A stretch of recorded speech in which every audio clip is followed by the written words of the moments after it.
Welcome to InfoStream, your daily current. Unsure what to listen to? Turn to us for today's headlines. Stay informed.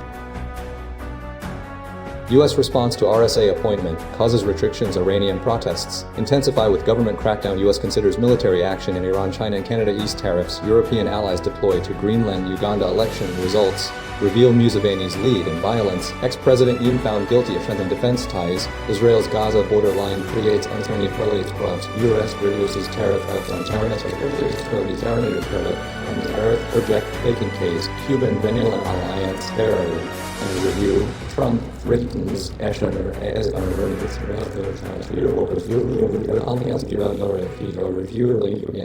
U.S. government response to RSA conference appointment sparks restrictions.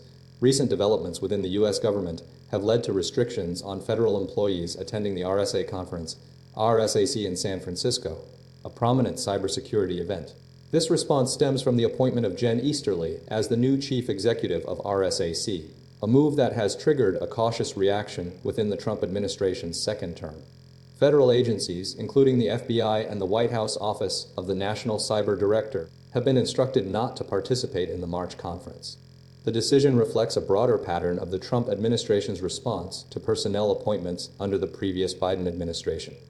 Easterly, formerly the head of the Cybersecurity and Infrastructure Security Agency, CECA, was a well-regarded figure within the cybersecurity community, though she faced criticism from some Republican circles regarding alleged censorship of conservative voices. Furthermore, this situation echoes a previous incident involving the U.S. military academy at West Point, where Army Secretary Dan Driscoll ordered the rescinding of a job offer to Easterly following pressure from activist Laura Loomer.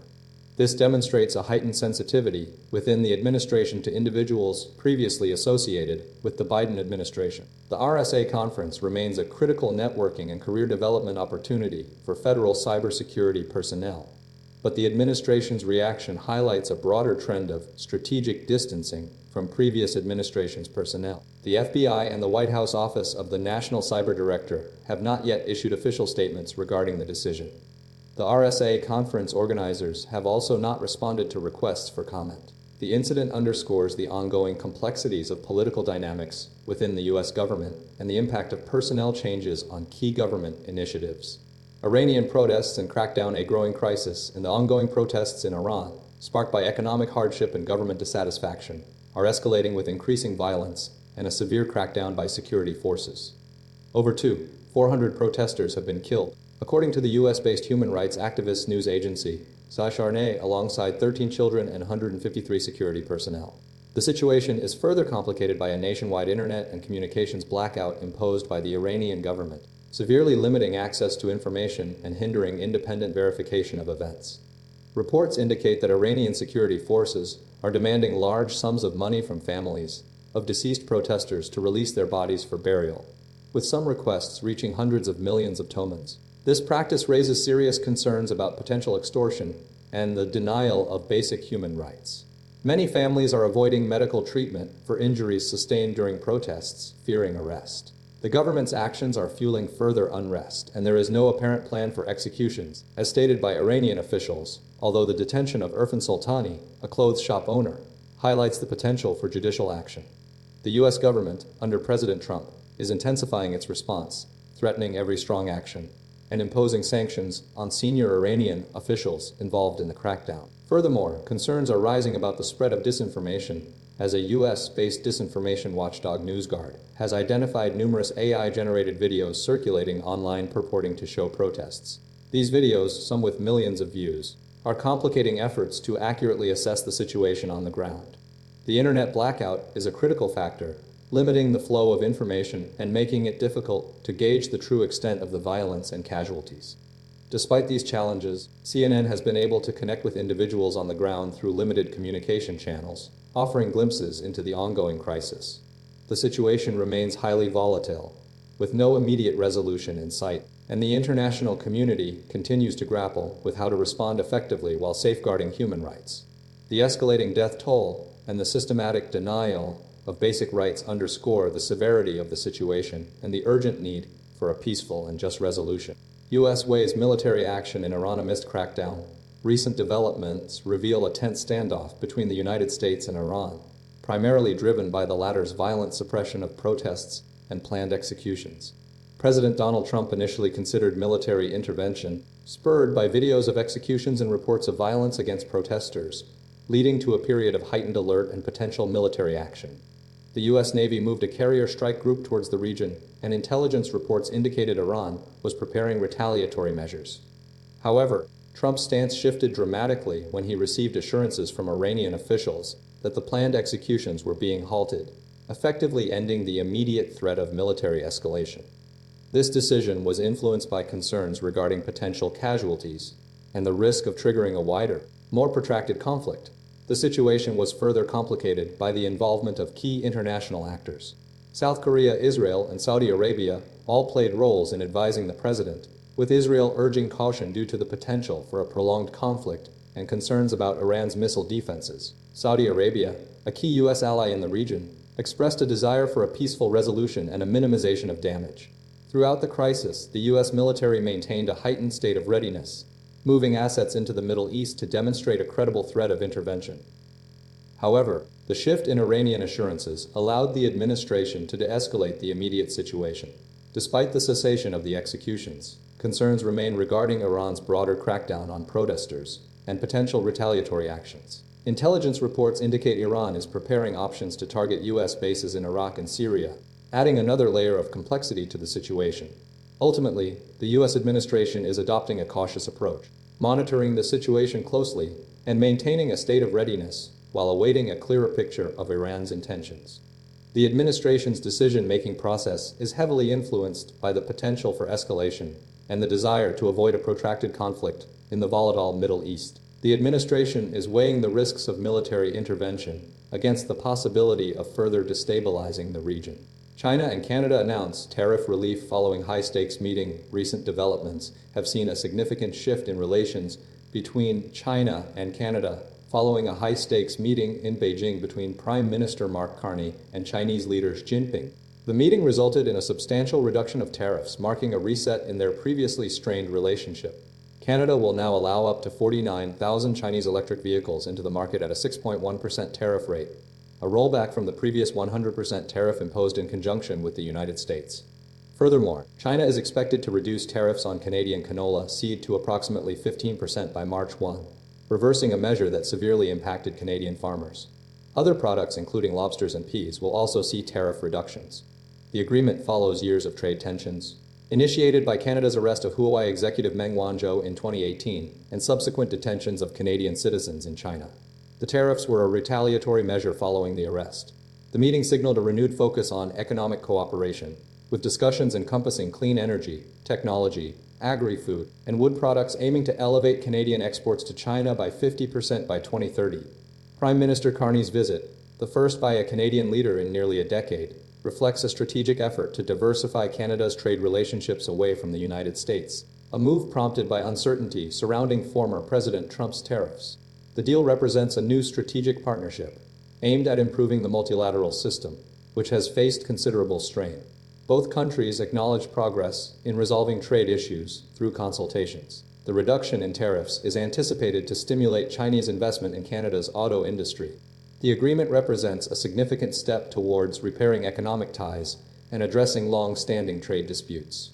The meeting occurred amidst heightened geopolitical tensions, with Canada closely monitoring former President Trump's rhetoric regarding Greenland. The shift in relations is viewed as a pragmatic response to evolving global dynamics, prioritizing economic interests while acknowledging ongoing security concerns. The partnership is intended to foster greater stability and cooperation between the two nations. European allies deploy to Greenland amidst Trump's expansionist ambitions. A growing international response is unfolding as U.S. President Donald Trump continues his push to acquire Greenland, prompting a significant military deployment by European allies. The core of the situation revolves around Trump's assertion that the U.S. needs Greenland to prevent Russia and China from gaining control, fueling concerns about a potential breach of NATO principles. A bipartisan congressional delegation, including Senators Chris Coons and Tom Tillis, recently visited Greenland to express support and take the local views back to Washington, aiming to de-escalate the situation. European nations, including Germany, France, Sweden, Norway, Finland, the Netherlands, and the UK, are deploying military personnel and vessels to Greenland as part of a coordinated effort. This deployment, led by Denmark, aims to bolster NATO's presence in the Arctic and demonstrate a united front against Trump's ambitions. The initial deployment involves approximately 70 personnel, primarily focused on joint exercises known as Operation Arctic Endurance. Greenland's Prime Minister, Jens Frederik Nielsen, has stated that his people overwhelmingly favor remaining with Denmark, highlighting the deep-seated opposition to a U.S. takeover.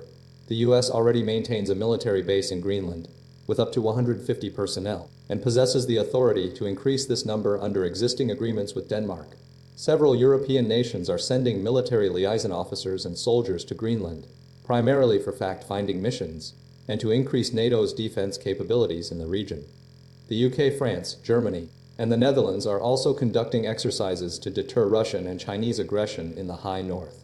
The situation is viewed as a geopolitical crisis by Greenland, and the European deployment serves as a powerful signal to the Trump administration, reinforcing the shared responsibility for Arctic security within the NATO alliance. The U.S. has expressed concerns about potential Russian or Chinese influence in the region, while European allies are demonstrating their commitment to maintaining stability and security. The overall aim is to counter Trump's unilateral actions and uphold the established framework of international cooperation. Uganda election results show Museveni leading. Opposition violence reported the Ugandan presidential election, contested between incumbent Yoweri Museveni and Bobi Wine, has been marred by delays, violence, and an internet shutdown. Initial results indicate a strong lead for Museveni, securing approximately 75% of the vote based on returns from 60% of polling stations, while Wine garnered 21%. The election unfolded amidst widespread reports of opposition violence, including clashes between supporters and security forces, with at least 7 deaths attributed to disputed circumstances. Security forces were accused of using tear gas, live bullets, and physical assaults against Wine's supporters. The election was significantly impacted by logistical problems, including delayed ballot boxes and malfunctioning biometric identification kits, potentially exacerbated by a nationwide internet blackout imposed by the Communications Commission. This shutdown prevented the dissemination of information and hindered opposition efforts to monitor the vote and report irregularities. Bobi Wine's National Unity Platform, NUP, utilized an offline vote monitoring app, BitChat, to share images of results forms without internet access. Security concerns were heightened with reports of threats against the head of Uganda's electoral body. Wine alleged widespread irregularities and the arrest of his agents, claiming the biometric machines have failed everywhere. The Electoral Commission, led by Simon Byabakama, stated that the use of the National Voters Register was prioritized due to the technical failures. Byabakama projected a final result announcement within 48 hours. 6 other candidates competed in the presidential race, alongside parliamentary elections with 353 seats up for grabs. Key issues for voters included the economy, with a predominantly young population facing unemployment and infrastructural challenges. The campaign period saw escalating harassment of opposition supporters by security forces, as documented by the United Nations and Amnesty International. Despite Wine's calls for protests if the election results were manipulated, there were no immediate demonstrations as of Friday morning. Museveni, who has been in power since 1986, is expected to extend his rule, potentially with his son, Muhoozi Kainerugaba, as his successor. The election's outcome is anticipated by Saturday at 1600 local time, 1300 GMT. South Korea's ex-president Yoon found guilty in first trial. South Korea's former president, Yoon Suk-yeol, has been found guilty of abuse of power, obstructing justice, and falsifying documents related to his failed 2024 attempt to impose martial law. He was sentenced to 5 years in prison. This marks the first verdict in a series of 4 trials he faces, stemming from the controversial decree that plunged the nation into political turmoil. The trial centered on accusations that Yoon misused state institutions for personal gain, circumvented constitutional checks, and attempted to subvert the nation's democratic processes. Prosecutors argued that Yoon's actions, including mobilizing security forces to block the National Assembly and ordering drone flights into North Korea, constituted an insurrection. They demanded the death penalty for this charge, though this remains to be decided in a February trial. Yoon consistently argued that the arrest warrant was invalid and that he acted within the bounds of emergency powers. Approximately 100 supporters gathered outside the courthouse during the proceedings, displaying banners supporting Yoon and expressing their dissatisfaction with the judge's verdict. The judge noted Yoon's lack of remorse and emphasized his duty to uphold the Constitution and law. The case highlights deep divisions within South Korea, with nearly 30% of the population disagreeing with the assessment that Yoon's actions constituted an insurrection. The legal proceedings are expected to continue with trials focusing on charges of aiding an enemy state and campaign law violations. Previous convictions of former presidents Chun Doo-hwan and Roh Tae-woo, though involving similar insurrection charges, illustrate a pattern of leniency granted to those who accept responsibility. Park Geun-hye, convicted of abuse of power and bribery, was subsequently pardoned. Yoon's trials are expected to further exacerbate existing political tensions in South Korea, where he maintains a significant base of support. The outcome of the remaining trials will be crucial in determining the long-term consequences for Yoon and the future of South Korean politics. The legal proceedings are ongoing, and the final verdict remains uncertain. Japan and Philippines strengthen defense alliance amid rising China tensions. Japan and the Philippines have solidified their security partnership with the signing of a new defense pact designed to bolster deterrence against China's growing assertiveness in the region. The acquisition and cross-servicing agreement, formalized in Manila, will facilitate the provision of essential supplies like ammunition, fuel, and food to their respective forces during joint training exercises. This agreement represents a significant step in deepening the alliance, particularly concerning maritime security. The pact's primary objective is to enhance the Philippines' ability to respond to potential threats, specifically China's increasing military presence and actions in the South China Sea and East China Sea. Japan has expressed strong opposition to Beijing's unilateral attempts to alter the status quo through force or coercion, a clear indication of its stance regarding China's territorial claims. The agreement also addresses mutual concerns regarding natural disaster response, allowing for coordinated efforts in humanitarian assistance and disaster relief. Furthermore, it opens avenues for joint participation in United Nations peacekeeping operations.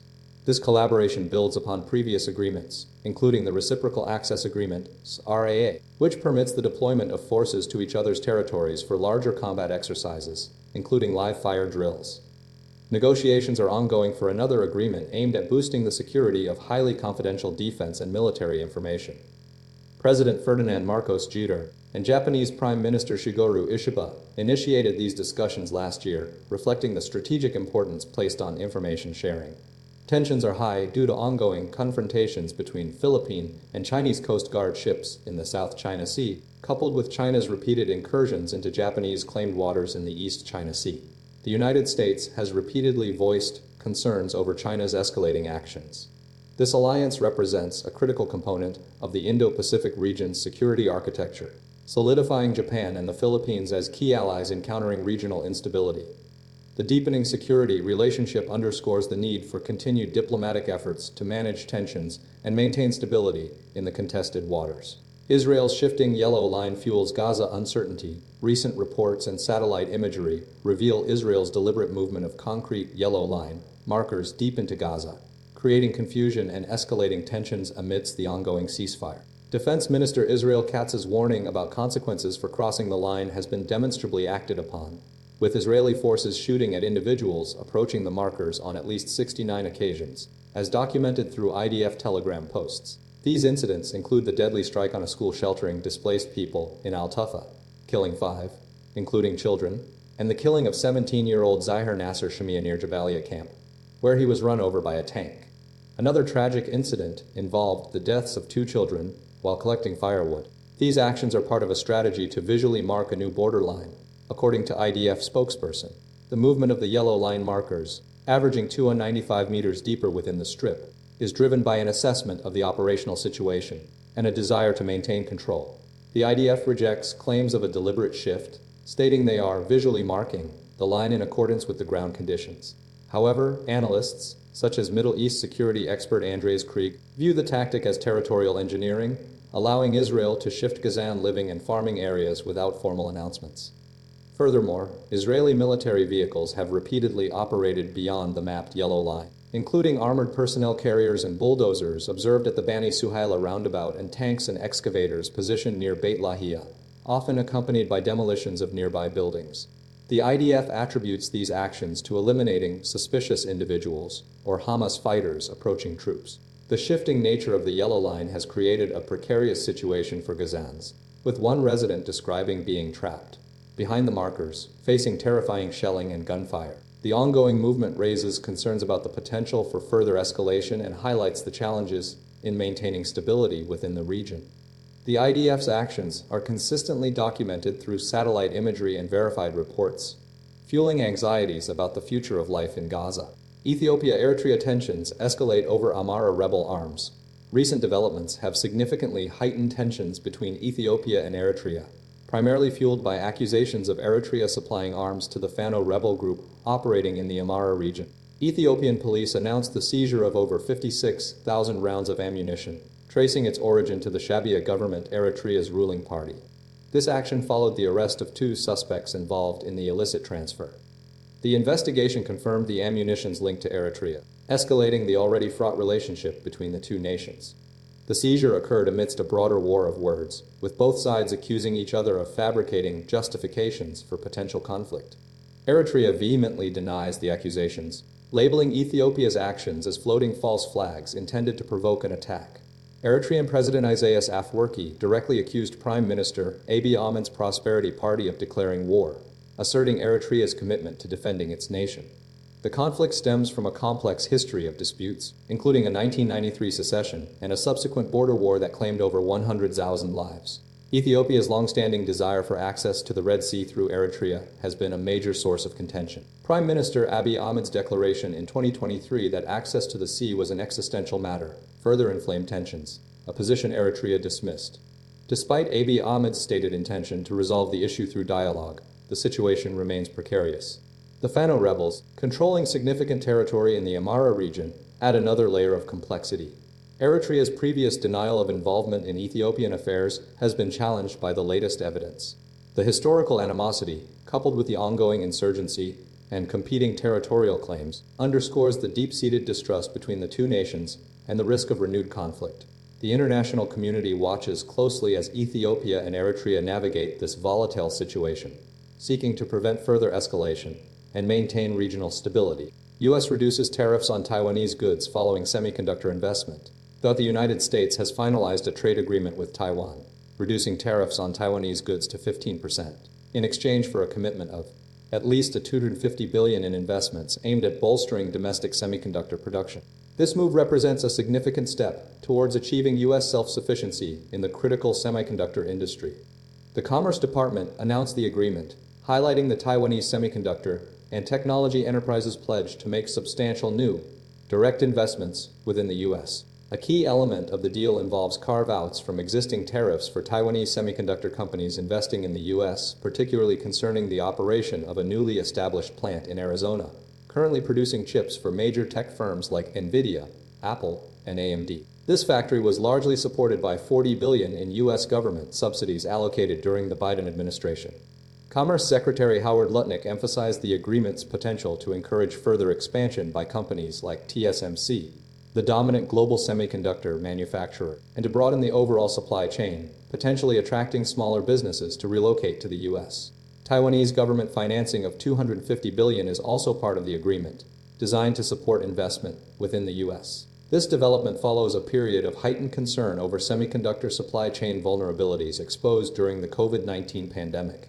The reduction in tariffs aligns with existing rates applied to goods from Japan, South Korea, and the European Union, reflecting a shift in trade policy initiated under the Trump administration.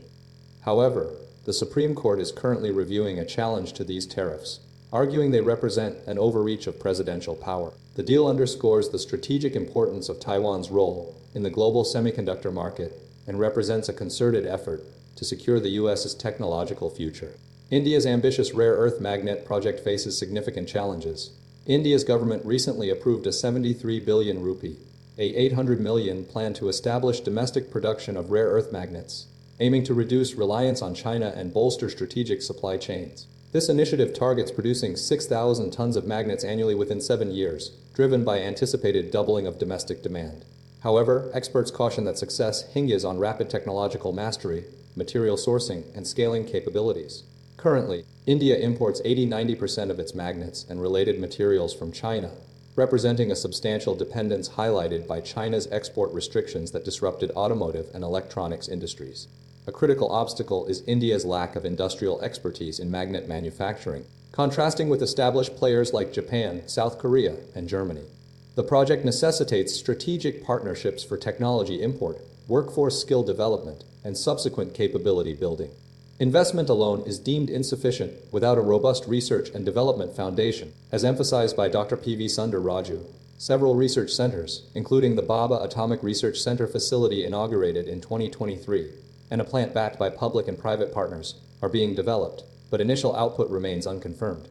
India possesses the world's third-largest rare earth reserves, primarily concentrated in coastal sands across states like Kerala, Tamil Nadu, Odisha, Andhra Pradesh, Maharashtra, and Gujarat. Despite this substantial resource base, mining output accounts for less than 1% of global production, with only one operational mine in Andhra Pradesh. Historically, exports to Japan under a bilateral agreement dominated output. Recent actions, including suspending these exports to safeguard domestic needs, demonstrate a proactive approach to resource management. The project's timeline and potential for success are subject to considerable uncertainty, contingent on overcoming technological and industrial deficiencies, alongside securing a stable supply of raw materials. The global effort to diversify supply chains, mirrored by the EU, Australia, and others, underscores the strategic importance of this undertaking. Aid workers acquitted of human trafficking charges in Greece and a group of 24 former volunteers, including Syrian migrant Sara Mardini, who gained notoriety through the Netflix drama The Swimmers, have been fully acquitted of human trafficking and related charges in Greece. The defendants, associated with the Emergency Response Center International (ERC), were initially arrested in 2018 while rescuing asylum seekers attempting to cross the agency from Turkey to Greece between 2015 and 2018.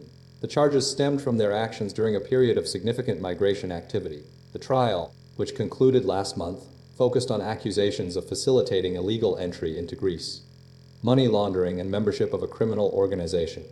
Despite a prosecutor's earlier recommendation for conviction, the presiding judge ruled that the volunteers' intent was purely humanitarian, not criminal. Evidence presented during the trial included testimony from a police officer regarding the use of WhatsApp messaging groups. But the court determined that these groups did not constitute a criminal organization. The judge emphasized that attempting to rescue individuals in distress cannot be classified as facilitating illegal entry. Furthermore, the defendants consistently maintained they did not share information with Greek authorities, a point contested by a Greek Coast Guard officer. The acquittal represents a significant victory for humanitarian efforts and raises critical questions about the criminalization of aid work within the European migration system. Following the verdict, legal representative Zacharias Kesses expressed astonishment at the lengthy legal process, highlighting the illogical nature of the accusations. Sean Binder, another defendant and Irish-German lawyer, described the experience as a relief and anger cocktail, and acknowledged the detrimental impact the pretrial detention had on his life, delaying career progression and personal aspirations. Amnesty International hailed the decision as a positive signal, advocating for the protection and celebration of solidarity, compassion, and human rights rather than their punishment. A BBC radio documentary, Assignment Greece Rescuers on Trial, will be broadcast on BBC World Service on Tuesday, January 20, and will be available on BBC Sounds.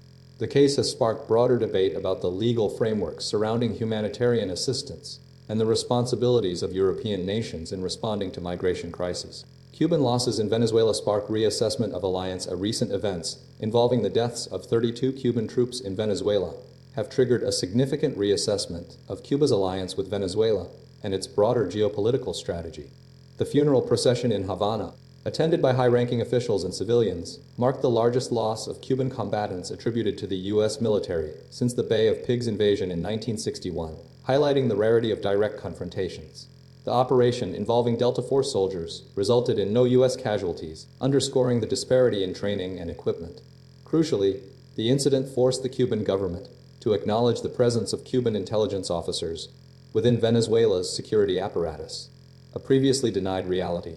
These officers had been integral to maintaining the socialist state's grip on power, a strategy now being scrutinized. The deaths of the 32 troops were directly linked to this shared operational model. The shift in U.S. policy, particularly the positive assessment of interim President Delcy Rodriguez by President Trump, represents a dramatic change from the previous condemnation of Nicolas Maduro. This evolving relationship suggests a potential modus vivendi between the two nations, yet it raises serious questions for the Cuban government.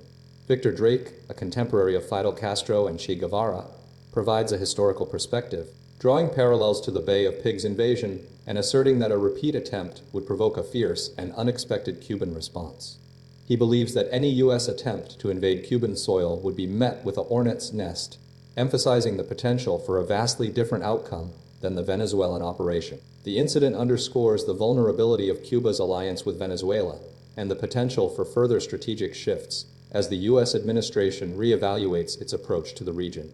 The situation highlights the long-standing tensions between Cuba and the United States and the enduring legacy of the Cold War. The future of the alliance remains uncertain, with significant implications for both countries.